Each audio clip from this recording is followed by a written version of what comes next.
Welcome to the All British Motocross Podcast from Dirt Hub with myself, Ben Rumbold, and Dirt Hub founder and director Paul Ooten.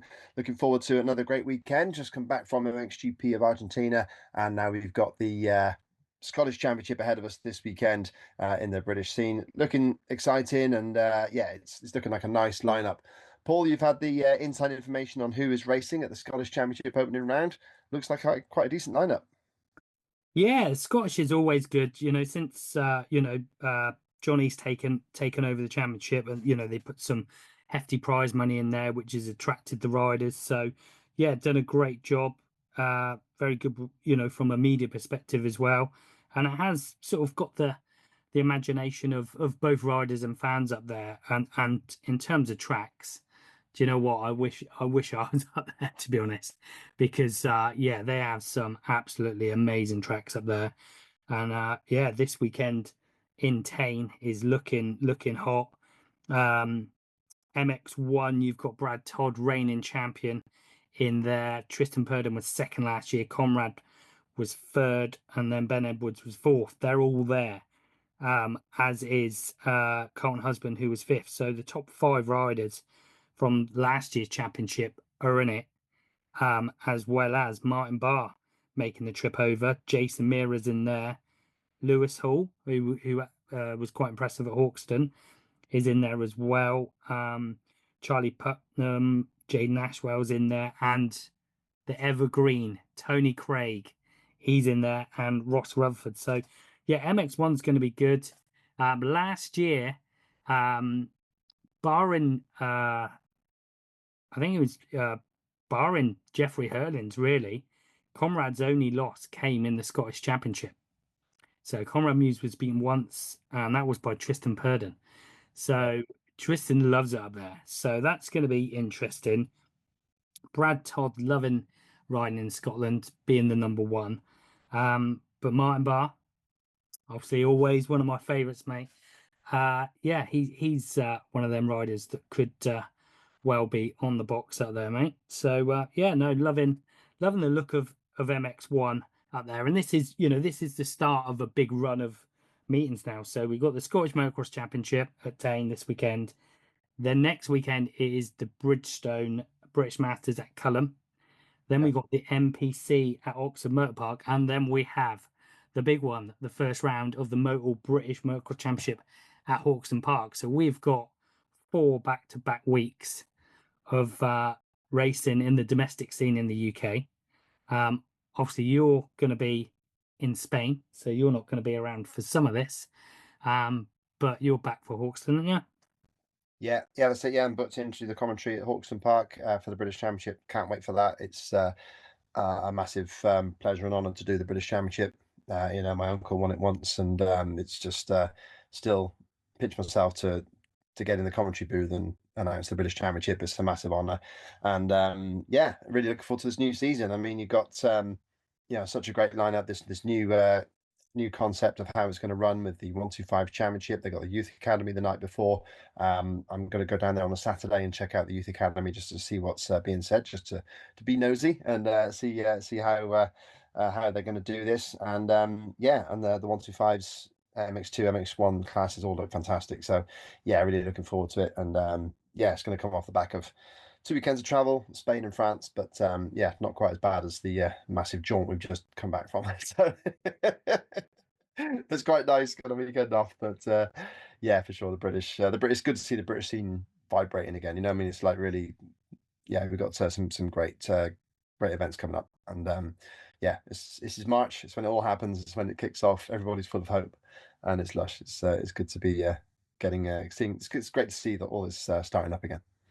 Cool. And talking about talent, later on in the show, I catch up with Calum Mitchell as well. So we got an interview with Calum Mitchell from the Worx Total Triumph team coming up later.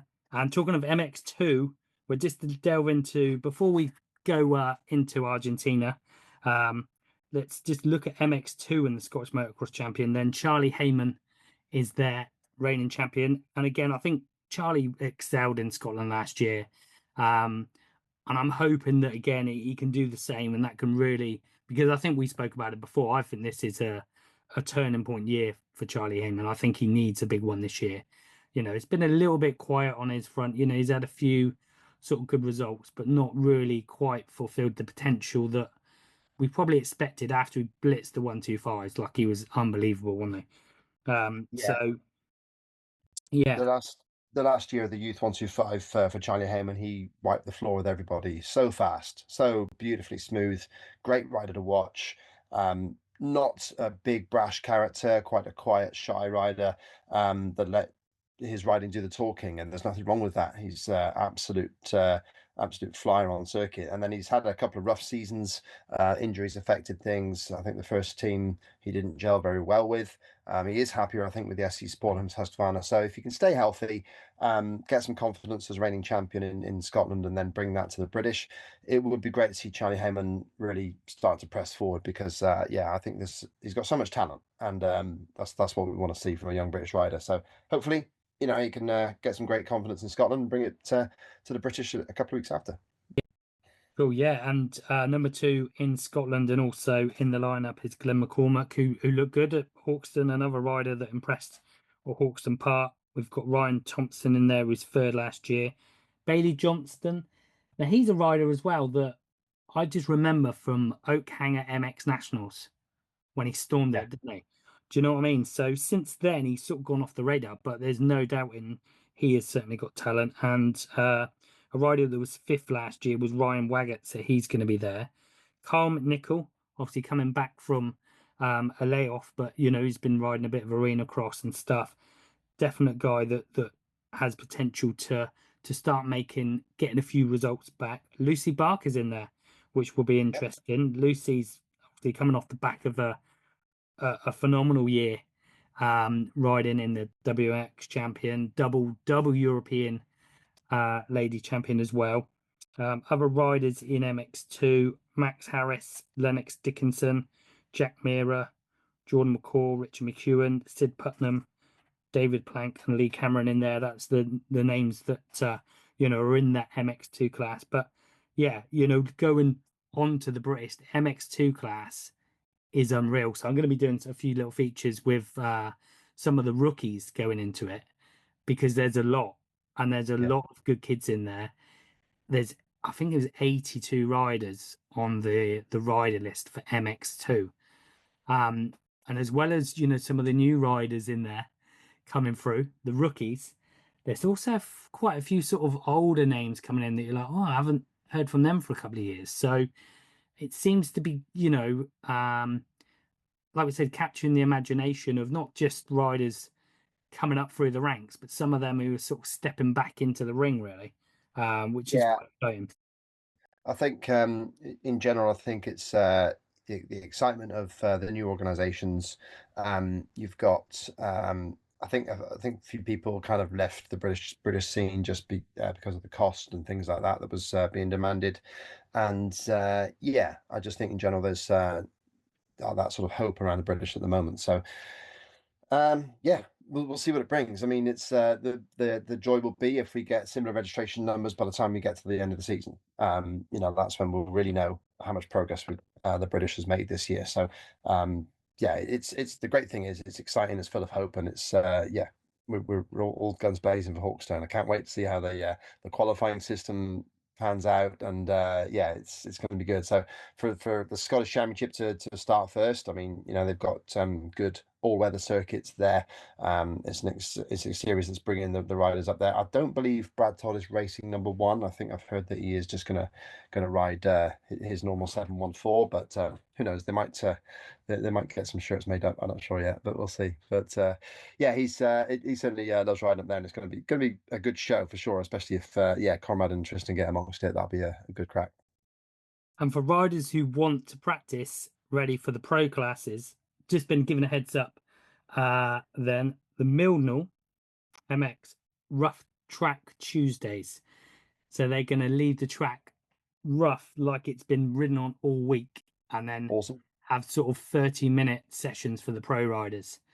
So that's quite a good shout then by Mildenhall, giving some of the riders a chance to, see what it's like at the end of, quite a few motors. There's going to be now in a British Championship, isn't there? A lot of riding on that track it's going to be Yeah. gnarly and rough by the end of it, and it's going to give some of these riders looking to move up the pro ranks a chance to test and practice when the tracks get to their peak roughness.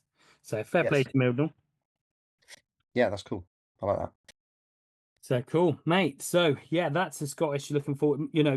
If you're up there or anywhere near the vicinity, get up there. Obviously, Comrade Muse, whether or not he's first, last, whatever, is just a sight to behold anyway.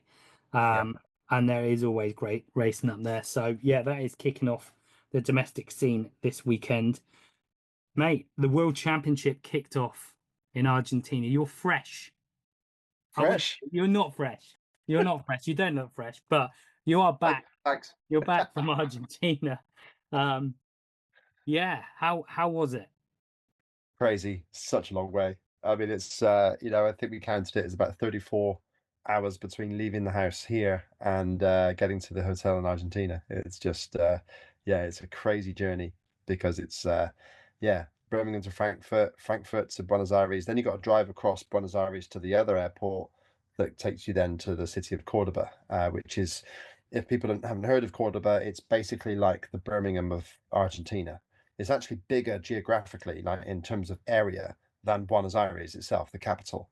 But it's like slightly less populated, but not by much. There's 1.5 million people, 1.5 million people in there. So it was a big old catchment area. I saw somebody online comment that it's in the middle of nowhere. It really is not. There's so many people around there. It's absolutely mental. I mean, where our hotel was, there was a huge, massive shopping mall, food court, all that sort of business, absolutely full of people. And there was another one like 15 minutes walk away. It was just this, yeah, absolute. It's such a different vibe to the previous venue down in Patagonia, which is much further south. The distance geographically is similar to the distance between London and the very south of Spain. So it's that much closer to the equator in Cordoba than it was in Patagonia. So it's much hotter, it's much more urban, and it's much more heavily populated. And the crowds were absolutely awesome. Just one thing I do want to set right, that a lot of people are saying, why did MXGP move from Patagonia to Cordoba? Patagonia is beautiful, absolutely lovely. Although a lot of riders didn't like it. One rider told me that looks great, rides like the brown stuff. Yeah, they weren't massive fans. Some of them weren't massive fans of that track itself. It looks amazing, but the fact that the why the move happened was because there was a new landowner. The land got sold in Patagonia, and that landowner no longer wanted to have motorcycles rip up his turf. So basically, completely out of Infront's hands, completely out of MXGP's hands, the move had to happen, and they had to find a new venue. So it's nothing to do with chasing money or nothing like that at all. But in the end, yeah, I think they made a great track out of what was available. And when it was full up with people, the vibe there, being amongst the crowd, was like 90s Foxhill. They were cheering, even though they had no local riders in it. They were cheering the race in. They were making lots of noise towards the last lap when things got close and things were changing and it was exciting racing. It really was a fantastic start to the season. And the great thing is, I've heard there's changes to Cordoba, to Kozar, the next round, which didn't get a great reception at the end of last season, but it was the last round last year. Now it's the second round. It is now properly called it is still called the MXGP of Castilla-La Mancha, because there's an MXGP of Spain at Lugo, which is also brilliant. But yeah, there was word that Kozar has been altered, so that it's going to be faster, a little bit less tight, a lot less slow corners, and also more soil going down to fight the rocks. So yeah, from that side, hopefully that Kozar will also improve. And then we go to Saint-Jean-d'Angely, which is just an amazing circuit anyway. So yeah, it's a nice start to the year. And yeah, great results. A different winner in MXGP, who hasn't won for a good couple of years. MX2 very nearly had an overall winner that hasn't won in over a year in Simon Langenfelder, but then he suffered with the heat, and that's why he fell twice. We have apparently good old Joe had some footage of Simon being almost carried back to his pit area. So yeah, that was if people wondered what happened to Simon Langenfelder and why he fell twice in the last 2 laps, is basically because yeah, the heat got to him, and it was a crying shame because we featured him. We'd actually had lunch with him in the week, and nice guy, but yeah, just got a feel for him. But in the end, De Wolf was very strong and brought it home. Although, as I think I've said before, he does fall off and he does sometimes make things exciting because of that. So yeah, MX2 is going to be a boiling pot. MXGP's only just started. Yeah, it's an exciting season. Yeah, and MXGP, Maxime Renault with the win. Roman Ferber second, Tim Geiser third. A little bit, obviously all the hype's been about Geiser, but he wasn't, certainly wasn't at his best. But let's be fair, it's round one. He comes away with third. You know, he's not going to be disheartened with that. He's fit and healthy, which, you know what, it's a long championship. But I was surprised at, do you know what I mean, that he wasn't closer to the wins, to be honest. That was just my thought on it. Obviously, like I said, you know, third's okay, but he just didn't look like he, you know, had anything for the other two. Not Yeah. massively, really. You know, Well, the pace of Renault and Febvre was right up there from the start of Saturday onwards. I mean, they went away from Tim in the qualifying race, and then yeah, both times on Sunday as well. Tim not having a great start, I think, didn't help that, but he drove on, and towards the end, he did catch. He nearly caught. I think it was the first race. He nearly caught Renault napping in second place. But then in the third race, he had a bad start. He had to fight through past the Ducati, which, by the way, had a great one. But yeah, in terms of Geiser, from my side, I'm not surprised by that. I think he tends to set himself up to peak a little bit later in the year. So third overall, no injuries. Renault and Febvre is his main opposition at the moment.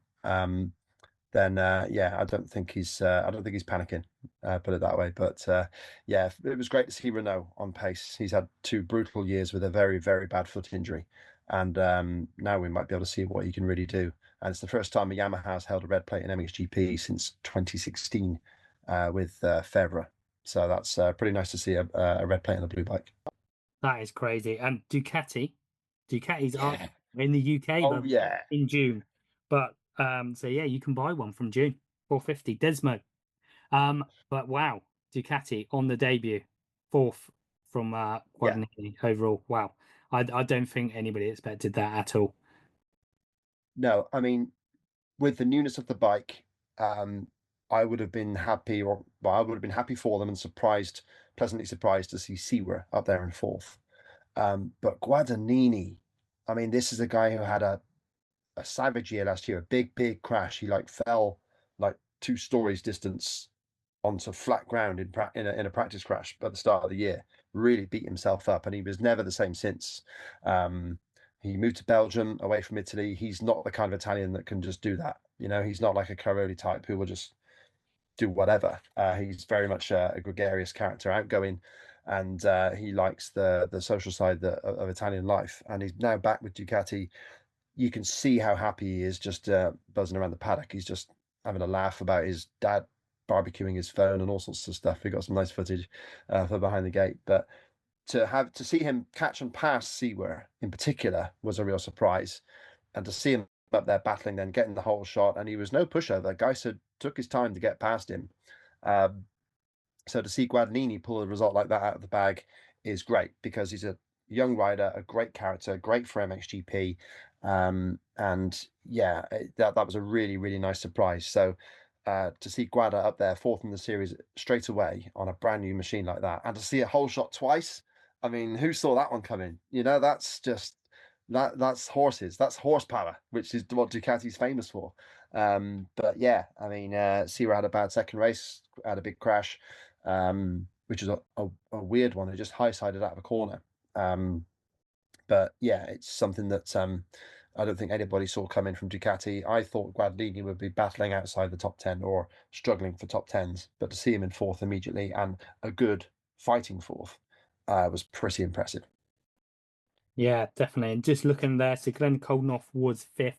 Lucas Coonan, yeah, I think Yeah, for sixth overall, he was stoked. Obviously, he's been, you know, the rumors are that he was injured, but there's nothing really specifically come out about that. But all the posts that have come out from him following it suggest that this was a big undertaking for him to race, let alone come sixth.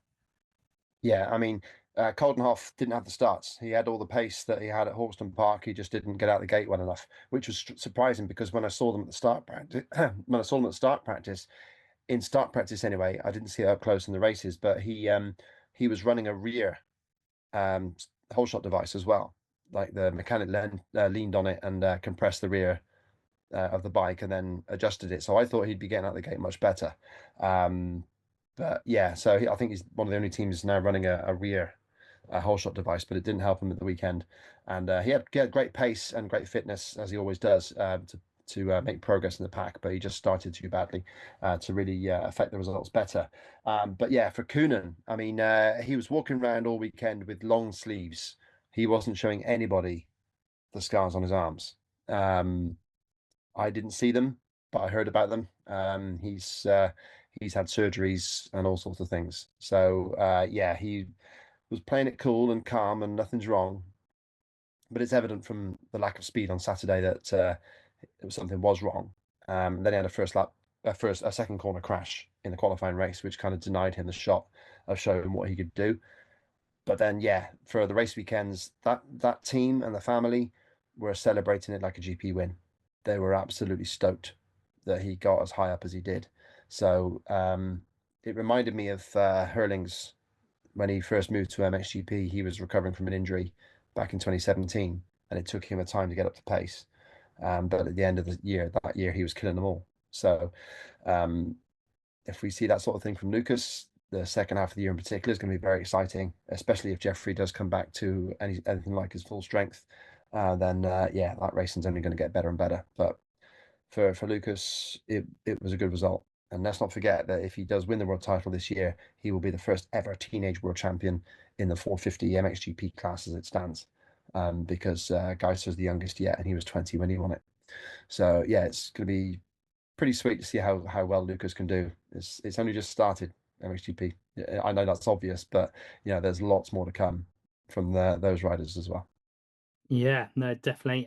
Ben Watson, not the best GP. I think there's a few mechanical issues reading the press Yeah, for Ben. he moved forward. That's what I like to see from Ben. He moved forward during the races. You know, he started often outside the top 20, and he was making progress all the way through the race, which I think is as good as you can say about Ben. Beat his teammate, which I think might have been a worry. You know, Tom Koch having been a privateer, the German, for some time.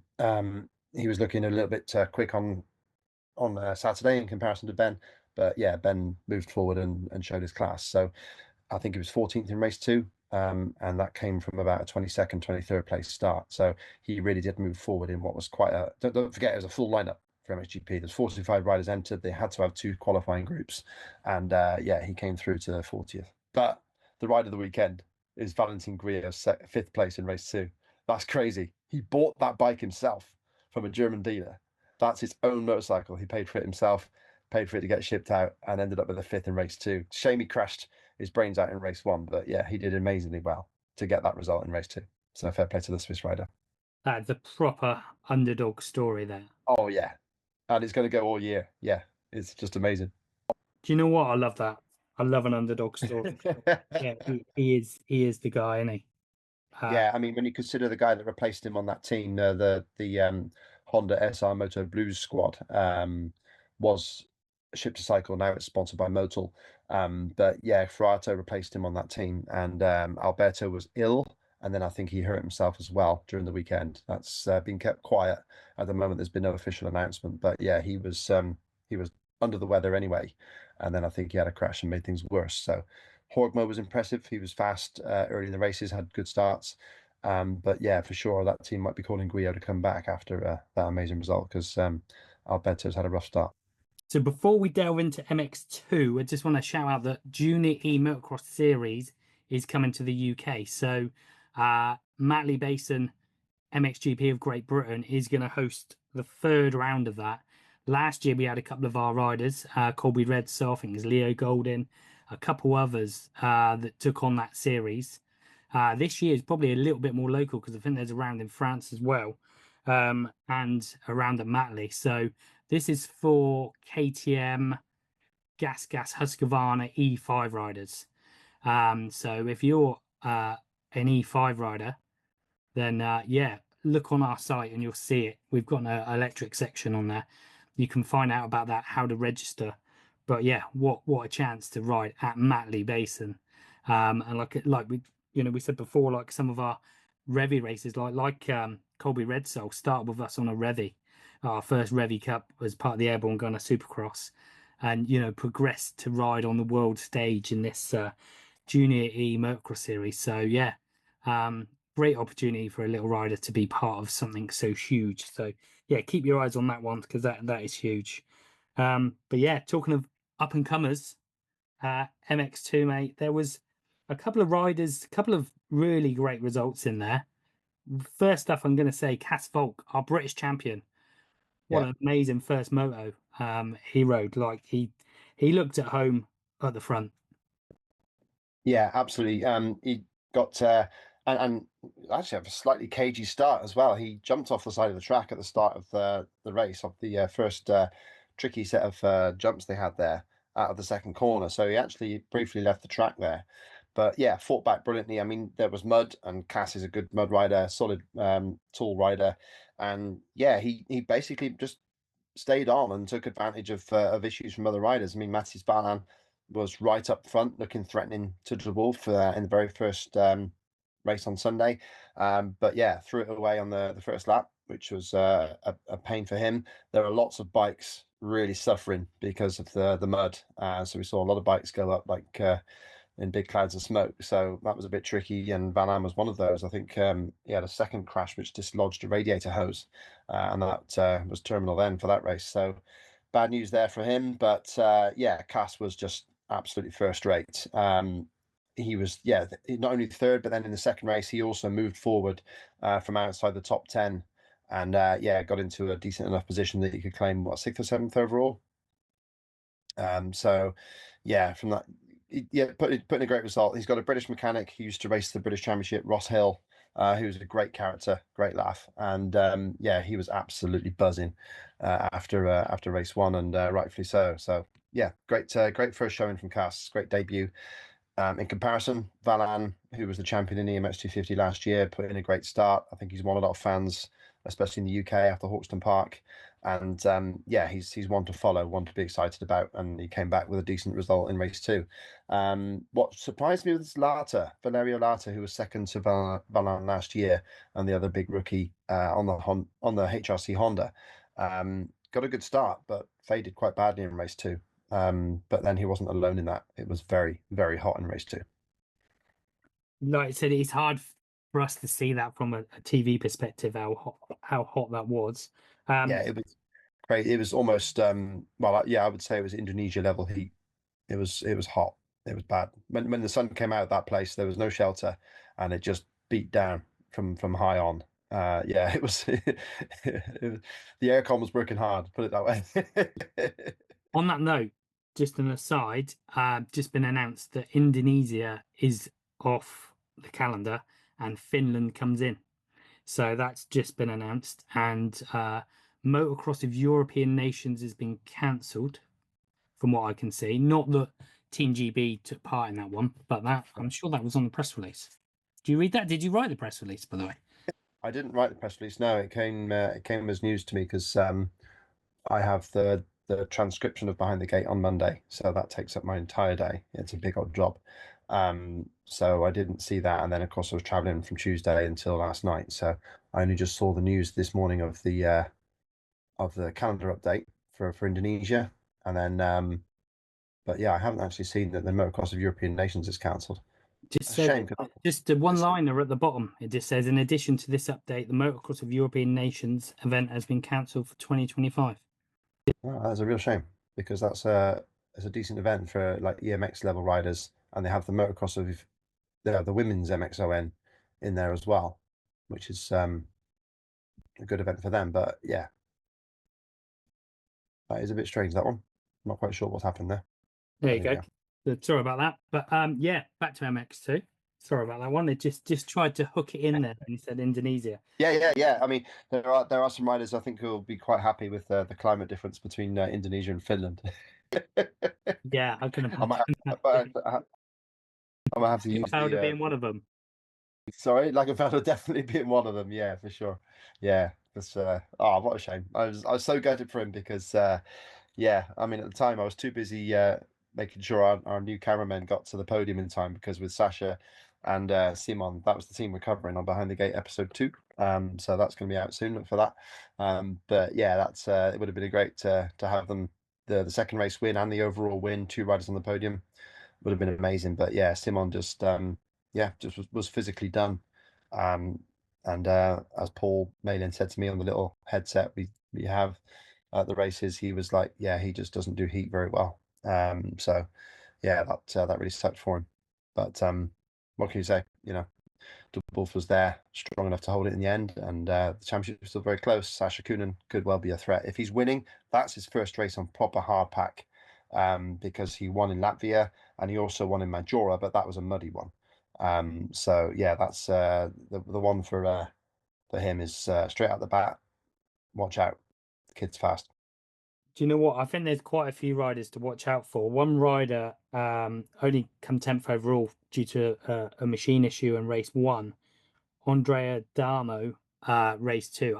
I think Adamo looks a bit rejuvenated this year. I think the pressure of being reigning champ's gone, and I think he can attack it in a new light, and I think he's going to be up there.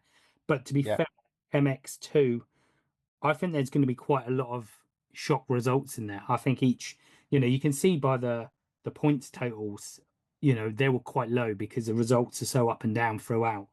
And I think we could see that quite a lot this year. What do you think? Yeah, for sure. Adamo completely back up what you say. I mean, he won the qualifying race on Saturday, and he did so moving forward. He passed De Wolf, he passed Langenfelder to get there. So yeah, he certainly looked like to be his even maybe because he didn't win that many GPs when he was world champion. I think he only won 2 GPs in total when he won the title. But yeah, he's looking quick and strong, and he was moving forward again when he had that breakdown in race 1. So. Yeah, Adamo will be back stronger again, which is great for the series. And then Liam Everts shocked everybody with third in race 2, fourth overall. He's been riding on flat circuits up until the middle of February. You know, he didn't come to Hawkstone. He hadn't even tackled a jump, I think, until they did uh, the the the promo photos for Husqvarna. So yeah, to come to all the way to Argentina and come away with fourth in the championship, that is like a win for Liam Everts, and he is only going to get stronger in proper Everts style. So yeah, and he looks good on that bike. So yeah, Liam will be back. And then the Triumph guys were buzzing. They had a good first race, great battle between Camden McLellan and the new kid Guillaume Fares, who's come back across from the USA, and those two look strong, and the bike looks good again. So yeah, although McLellan and Fares are actually housemates, and they told us they couldn't tell us much about their winter shenanigans. So yeah, you can only imagine what those two nutters have been doing because they are nutters. McLaren and Fares, they're both just out there. So yeah, and it's they're great characters. So it'd be good to see them get back up towards the sharp end. Behind the Gate episode, that night out on the town with them two. There you go. Yeah, I don't think me or Joe would survive it. We'll have to send the young Italians, I think. Give it a go, can you? They were completely cane us. No, that's cool. Well, that's it. MXGP of Argentina is done, mate. The first one, you got it in the books. Yeah, Um, on a note, I was just so happy that it was full of spectators. You know, it was a spectacular track. People were likening it to Hangtown. It had that AMA national type feel. It was fast, it was exciting, it raced well. Yeah, come away. A lot of us did dread it. You know, I'll be honest. I thought that it looked like a car park circuit, and you know, it never gets a good reaction that, and the online reaction to the first photos when it looked blank because it's brand new. You know, it looked like Monster Mountain. You know, where it's just like barren because it's just been freshly created. But yeah, I thought I knew there were going to be good numbers there, and I was just hopeful that when it was full of fans, it was going to look good, and it really did. So yeah, absolutely buzzing. I don't want to be a pom pom shaking cheerleader, but as someone who wants to see the World Championship do well, not just because I work for them, it was great to see such a great fan reaction. I thought the racing was great. I thought that the track looked good for me, independent looking in, watching on the box. So yeah, no, I enjoyed it, and yeah, I think there's. Do you know what? there's still plenty of, I don't like it when if Tim Geiser went 1-1 and walked it, and Yeah, the same in MX2, but there is so much potential for some great close battles for the championship this year, which is what I'm excited about. yeah. And then at the next round, we've also got EMX 250 and 125 coming in. So that's really exciting to see what the Brits can do there. Yes, and that is the thing we are lacking. You know what? We can go on that a long time, but Yeah, we can. from our angle, obviously the All British Motocross Podcast. Obviously, we love motocross, full stop. But more Brits in there is what is good. And like I said, we've Yeah, got a good lot of Brits doing the EMX classes, and some Brits that definitely have what it takes to be up the sharp end. So I think yeah. we'll I mean, start by that. one thing to say as well, of course, is that the as well as the venue change for the Grand Prix that was Indonesia, now Finland, the date has changed, and the date now clashes with the Preston Docks British Championship round. But the Finland race has got EMX races scheduled with it, so it's possible that British date could move. But yeah, we've all got to keep an eye on that, because otherwise there's a big clash there with riders going for both MX2 British and EMX 250 championships, and 125 British and EMX 125 championships at the moment. That creates a date clash, and I hope that changes, but we'll see. Cool. We'll keep our eyes on that. Talking of Brits, right? And I've got to do it. It's not motocross, but Billy Bolt, 5 times Super Enduro World Champion. Got to get that What a in legend. there on the home soil again in Newcastle. Great performance from the British riders again, as seems to be every round of Super Enduro World Championship. So big up to the promoters as well, Fast Steady Racing as well, for putting on a great event there. And yeah, nice to see the Brits doing well. Right, that's it. I'm going to leave you to get over your jet lag, and we're going to diverge into an interview I did with Calum Mitchell. Thanks very much. Enjoy the interview. Cool. So I am joined by Calum Mitchell. Welcome to the show then, Calum. Good to have me. Thank you. Cheers. Superb. So it's been quite a positive off season for you. Spent a few years racing abroad with Lexa MX. We haven't seen quite as much of you riding in the UK in the last couple of years, but now signed up with the new team, and already had an impressive debut then at the Hawkston International. So yeah, give us a bit of a background about how you signed up with the new team. Yeah. So, long story short, I finished racing with Alexa last year. After a good 16 months, we had a lot of racing over in Europe, progressing as a rider, as a team. So we parted ways last year, and I had a couple of ideas or offers or whatever, like sort of to jump straight back into the British scene, which I was happy about. Like, my family beside me were like, yeah, that, it'd be a good idea to get back into it. But I'll be honest with you, I just fell into going to work, coming back home, just normal routine, like just a normal, 22-year-old, just normal life. Just went back to work. I actually started working, decided that this is something that, I want to build a little bit of a career outside motocross. So I I sort of just put motocross to the side a little bit, tried a few other little things out. Obviously, onto Speedway was good. And then it come to the end of the season for motocross riders, and at this point, I had not rode a motocross bike. I had not seen a motocross bike since June, where I rode a 450 Honda at Blacksall for the MPH group. And I enjoyed the 450, but it was just I don't know, a couple of friends just sort of, making things happen. So I hadn't seen the bike since June 2024. And then basically got into contact with the Worx Total Triumph team. And at the time, they didn't know what was going on with the bike scenario. And then they mentioned about Triumph, and I was like, well, okay, I kind of wanted to race a 450. If I was going to race, I just wanted to race a 450, and maybe just move up a class and just try that, because I thought 250 for me was done. but clearly not. So I tested the Triumph 250 down at Taunton, where the dealership is Total Triumph, and I actually enjoyed it. Um, I come home the whole way, like the whole journey home was 4 hours. I didn't stop talking about it, to be honest with you. I was like, you know what, real positive feedback with the 250.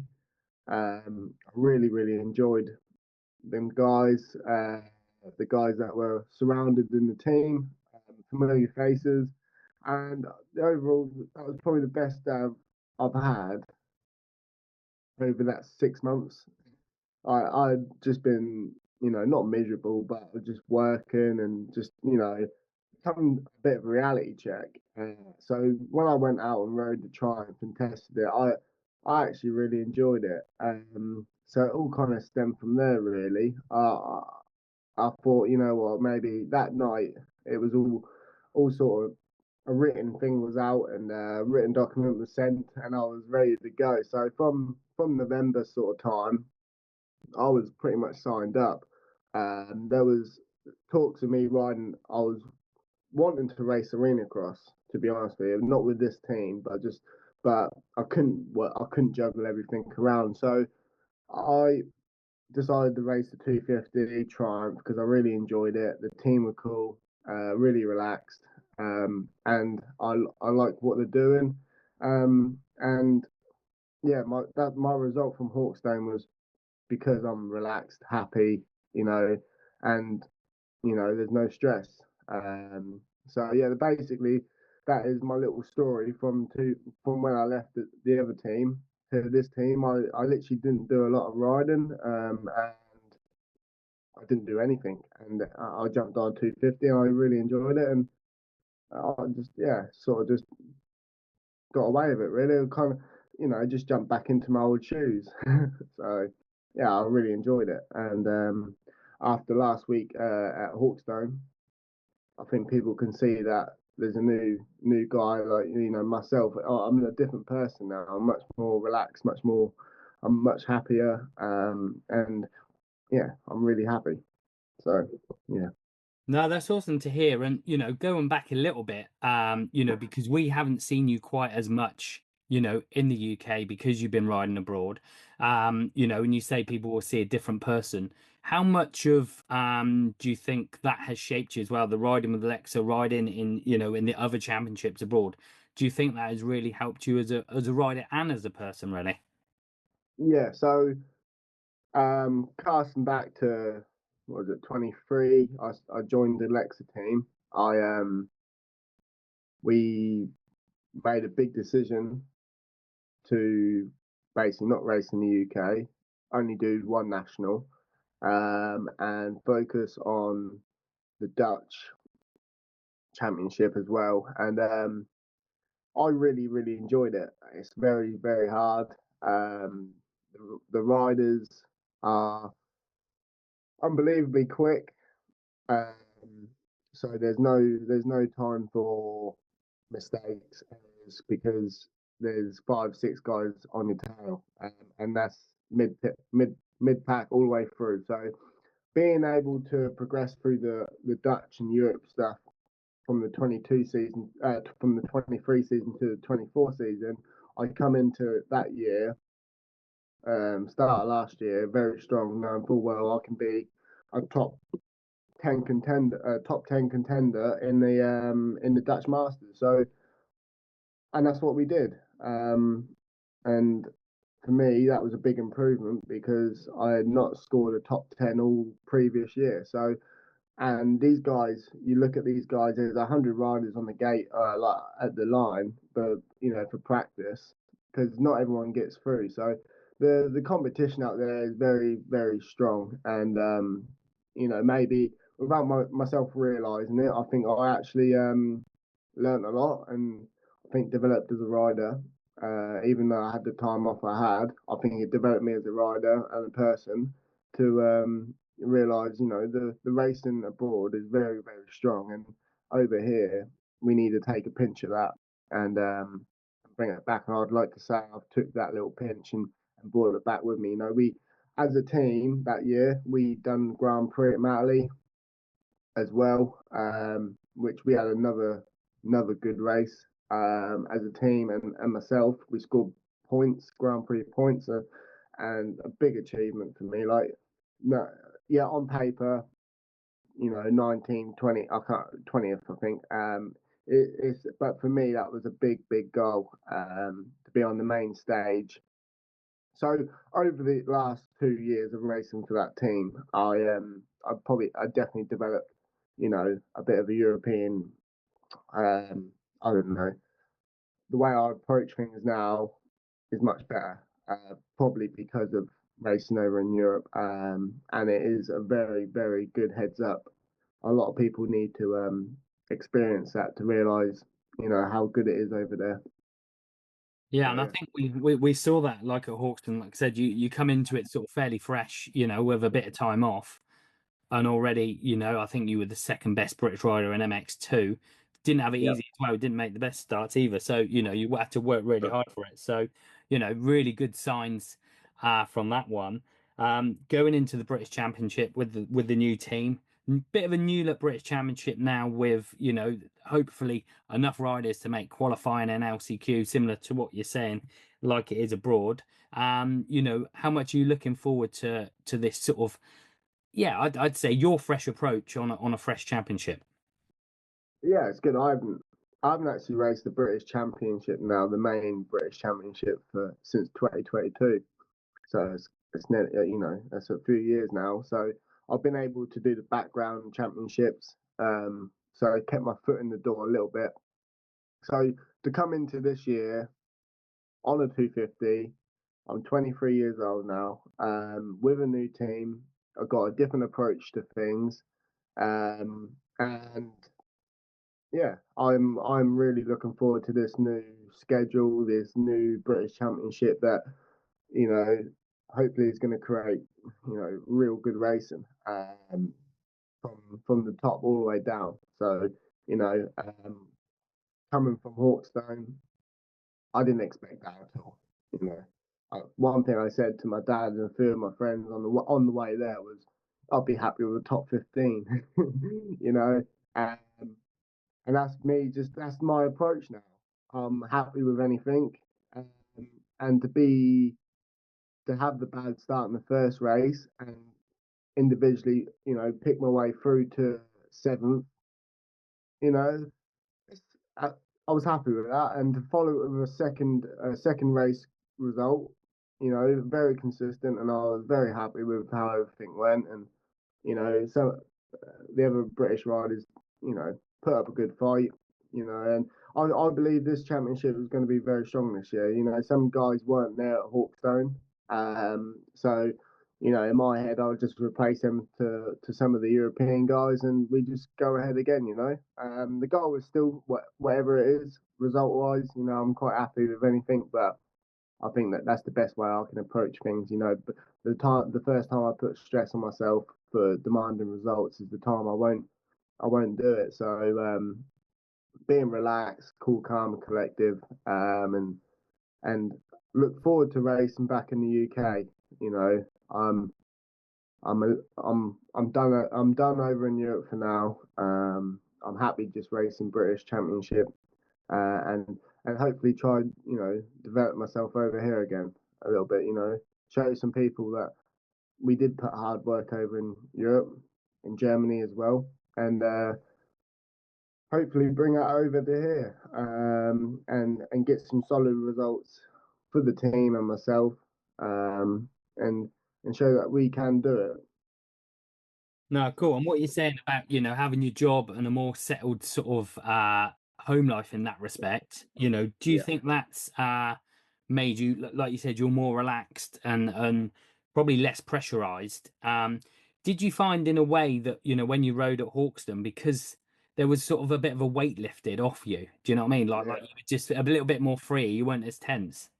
Yeah. So that's the other thing as well. Not obviously not being in racing in the UK for a while, and also now working. I now work pretty much full time.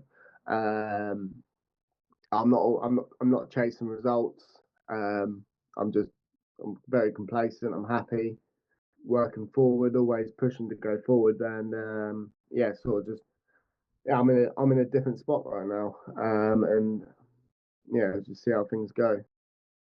Cool. And you said that, one of the initial plans was to do the Arena Cross tour. Did you, were you watching that? Did you, were you watching it thinking, I wish I was doing it?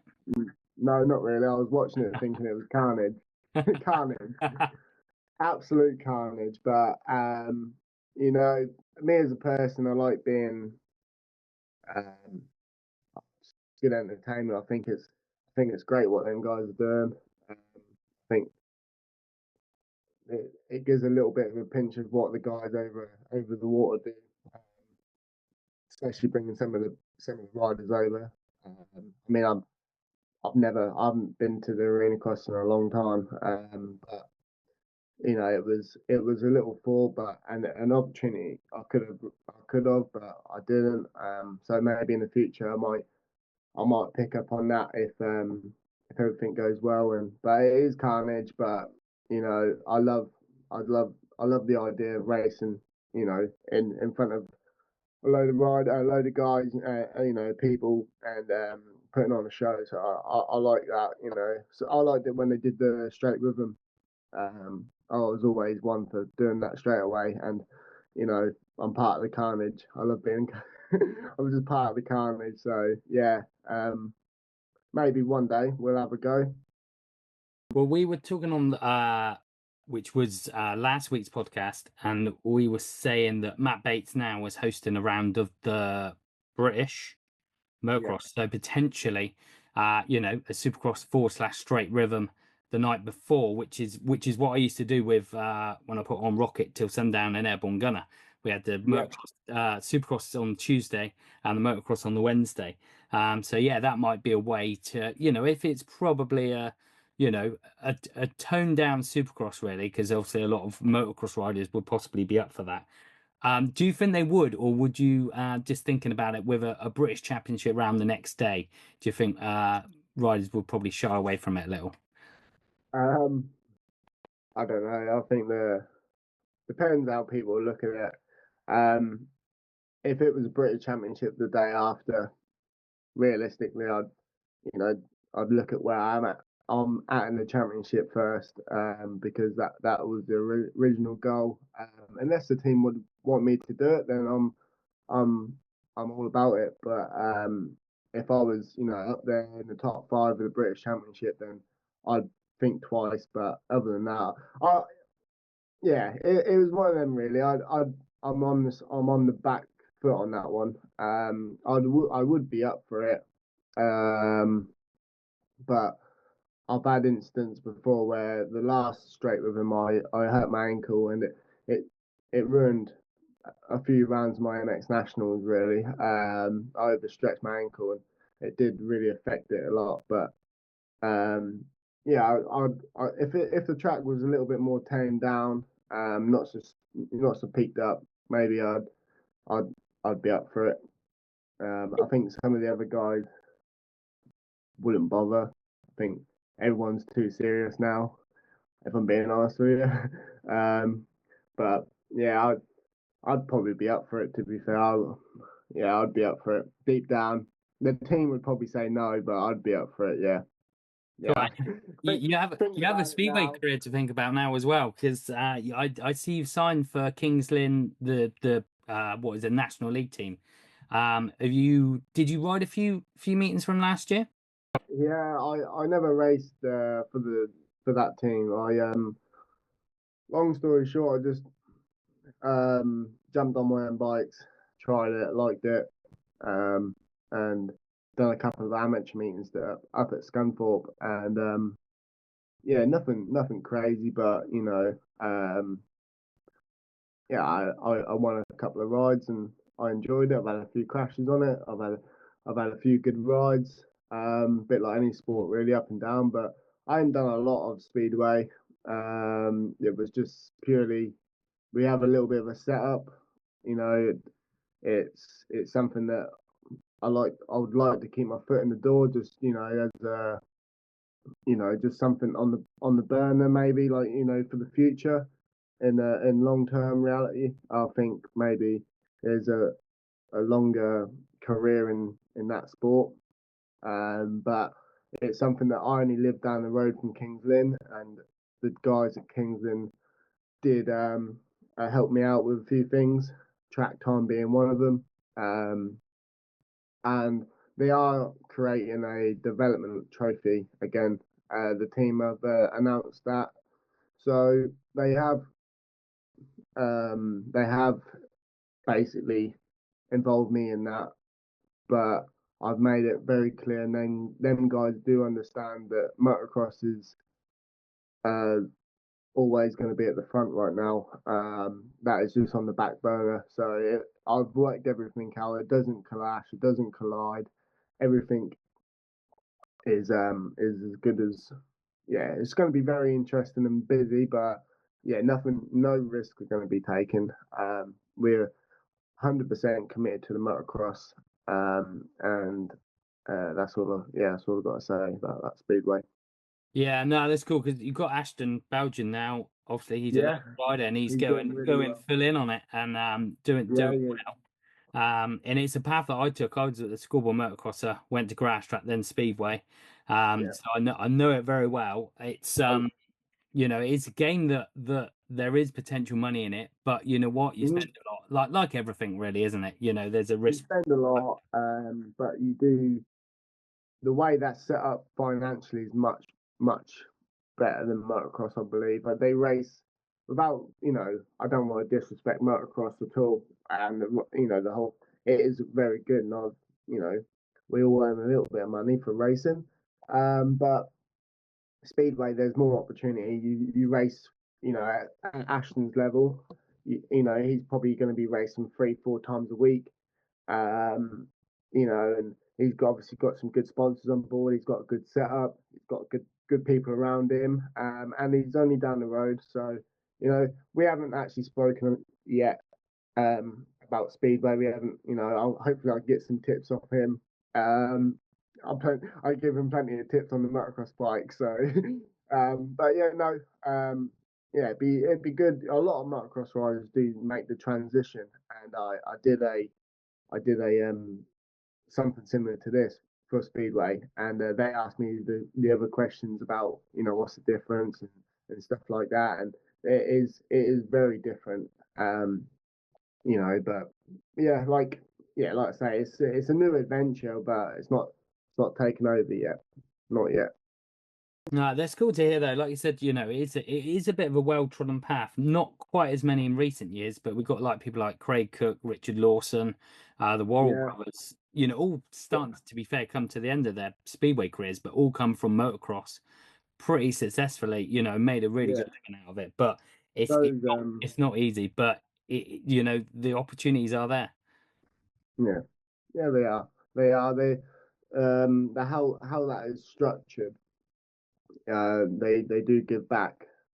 The teams do give the riders good opportunities, and a lot of motocross riders do make the transition, and they do end up staying that way. But right now, motocross and the Worx Total Triumph team, that's 100% my focus, as well as work. So that's what's keeping me, just keep me happy, keep doing my daily thing. We're training, we're riding. We have joined the Stephen Sword training camp. So that's something new for me. A little bit of structure for the motocross side. And I believe I needed that as well, just to keep things, private hires and tips on the track on race day, stuff like that. Some things that I don't always see. Sometimes not everything, the people around me see. So it's good to have somebody else on board. A lot of the other lads who I'm racing against are at the same training camp. So, it'll just feel like a practice day on race day, if that makes sense. Yeah, no, that's good. And now obviously, we're about 4 weeks away, aren't we, from the Yeah. opener? Have you got anything planned? Obviously, there is the Nora Pro Championship the weekend before the British opener. Are you planning to do that, or have you got any other sort of local events or anything like that? Right now we're just setting the bike up. My training days consist of suspension, working basically on the bike, just get it to the best, and I'm really happy with it. We had a really good day yesterday with Moto 33, so I am I will be doing the Nora Pro Championship. Just the first round to see how we get on, and it's also another gate drop. Um, I'll probably be doing the second round at Oakhanger because I really like that track as well. So yeah, and so I'll probably be contending in that championship. I'm not sure. I think the team are up for coming out because they see my side. You know, another gate drop would be good because I haven't raced a lot at all. And if you notice, second race at Hawkstone, obviously I had done a lot of hard work done. And just want to keep that intensity up. So racing's probably the best for that. Keep the intensity up, get the gate drops in, get the structure in. So I will be doing the Nora Pro Championship the week before the British Championship, which I don't see a problem with. I think it'll be really good, and I think a lot of boys will be doing that as well. So it'll be a little eye opener to who's put work in and who hasn't. Yeah, absolutely. And in terms of that, like you said, you're doing some of the training you're doing with other riders they're going to be racing against, Are you Yeah. guys sort of eyeing each other up, seeing who's fast? Is there anybody out there you're like, bloody hell, he looks good? You can't count out Tommy Sell. He's always going to be at the front. But no, there's a couple of guys, always going to be at the front, and you would expect that because they have got the team and the budget and anything like that. I believe not many people thought I was going to be at the front for the time I've had off and the small team we are. We're working our butts off to do what we can. The team are doing great, trying to get the sponsors in just to get to the races and make it the best we can. So, there is a couple of people, but everyone's a little bit secretive and you don't there isn't no we're out when we're training. I don't mind sort of training together, so we'll just sort of see how things go. I think obviously Ben Musto's riding well. I think we see the race result, and obviously been training and that, and see him out on track yesterday. So yeah, I think he'll be up the front as well. He's running off confidence as well as I am. So, but like you say, you can't count out the guys that are always at the front. Tommy. You got Billy Askew. He was good at Hawkstone. He had a good second race. And a few other European boys are coming over. So yeah, we can't count them guys out. They're big names in the sport, and you can't count me out either because I'm going to try my best. Yeah, just see how it goes. No, cool. And like I said, MX2 is a real intriguing mix of, you've got people like Jake Nichols and Tommy Selwyn there. Then you've Yeah. got like the young guns like Josh Fair, and touch wood, he's fit and healthy, ready to come back. But the likes of Josh and some of the younger riders coming up, and then you've got yourself still young, but probably still improving as well. And Ben as Yeah. well, like you guys, and then you've got some of the guys, like the Gabriel SS24 KTM guys coming over from Europe. It's a real mix, I think, that you don't really have in the MX1 class. It's sort of quite nuts and bolts MX1, but MX2, there's quite a lot of you guys that potentially could get on the podium. So yeah, I think it's going to be an interesting season for sure. Yeah, I think, like you say, it's going to be a mix-up of European riders, young lads. Me, I class myself as obviously I'm younger, but I'm young, but I'm more experienced. I feel like I've had a few years now in the MX2 class. So yeah, you've got people like myself, and then you've got the guys that have been around the sport a long time, and you know, YouTube sensations. Yeah, no, there's definitely a few of them. And then in terms of the Triumph itself, obviously a lot going on, loads of Triumphs out there now. How have you found that bike? Yeah, so it all goes back to that day I tested down there the team. I was very strongly like opinionated. I really wanted to race a 450, just because it was completely different. But I jumped on the 250 and I didn't realize the speed of the bike is very relatable to some of the top manufacturers out there, and the handling of the bike as well. Felt very very comfortable. So being able to just get me and the team, we're just trying to get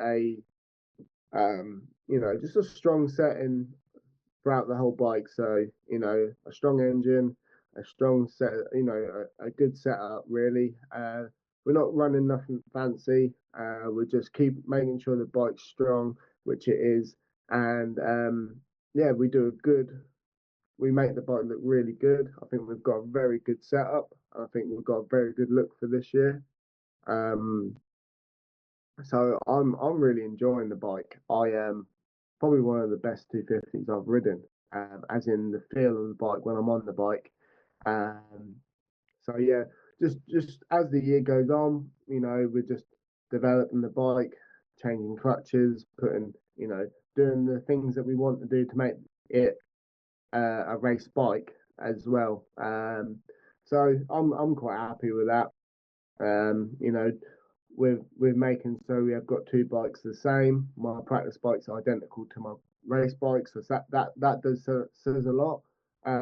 Just to make sure everything's comfy. I've been on certain teams that we have a real fast race bike and a completely standard 250 practice bike, and sometimes it doesn't behave the same. So being able to have two bikes identical and strong, which we've got, and the team have made sure of that. So and that's all I want really. I want and that's what we've got. We've got two strong bikes, and I'm happy with them. And as the year goes on, we've got a lot of sand tracks. So we've been doing mainly sand, which helps me. So throughout the year, we'll progress, and I'll look to be closer to the front every round. Yeah, well, like we say, after Hawkston, it bodes well. But thanks again for coming and joining me on the show, Calum. And great to hear from you. Great to hear about your plans for the year and about the team, and that you're just focused, but relaxed at the same time, which I think is a pretty potent combination, and obviously proved that way at Hawkston. Yeah. We'll carry on as we are. We're not got a lot of bike time in me, but I'm trying to get out at least once a week, which some guys are probably going to look at me, and some of the clubman riders get out probably more than me. But we've made it clear that I ain't got to do a lot of riding, but we've got a strong structure going on, and I think like I say, as we progress through the year, I'm not going to burn out, and we're going to be strong throughout the whole year. And like I say, the team have done a very good job of setting me up with a very good bike, and I'm really looking forward to this year. So thanks for letting me come on, and thank you. Cool. Catch you soon. Yeah, cheers, mate. Thank you. So yeah, massive thanks there to Calum Mitchell for joining us, and we wish him all the well with what should be a solid British season that gets underway this weekend up at Tain for the first round of the Scottish Championship. Don't miss that one. If you're up in the area, go and check it out, because you see these boys ripping it. So yeah, on behalf of myself, Ben Rumbold, and my colleague Paul Ooten, Thanks for joining us. Thanks for listening to everybody. Great to have your support on the All British Motocross Podcast. And we'll have the next one in a couple of weeks' time in the aftermath of the MXGP of Castilla-La Mancha. The first time we'll see what the Brits can do in the EMX 125 and EMX 250 Championship. It's going to be exciting to see what they can deliver. And then we're building up to the first round of NPC and, of course, the first round of the British Championship, for which I'm sure we'll do a separate podcast preview as well. But all good, Paul. Happy with the interview there? Yeah, all good. Yeah, no, it's a good chat with Calum. Real positive.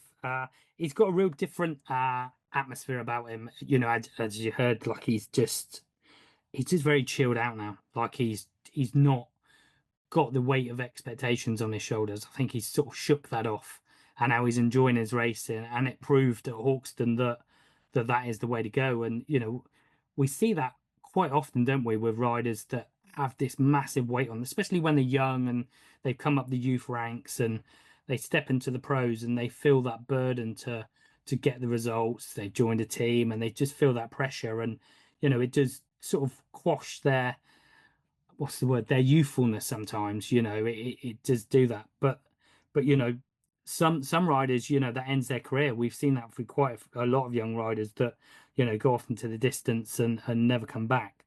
Whereas Callum's come back, just basically brushed all the pressure aside and just said, I'm out to enjoy it. And at Hawkston, they look great. Yeah, he did. Yeah, absolutely brilliant. Great stuff. Thank you, everybody. And we'll see you next time, 2 weeks' time, for the next All British Motocross Podcast from Dirt Hub. Cheers, Paul. Cheers, everybody. See you out there.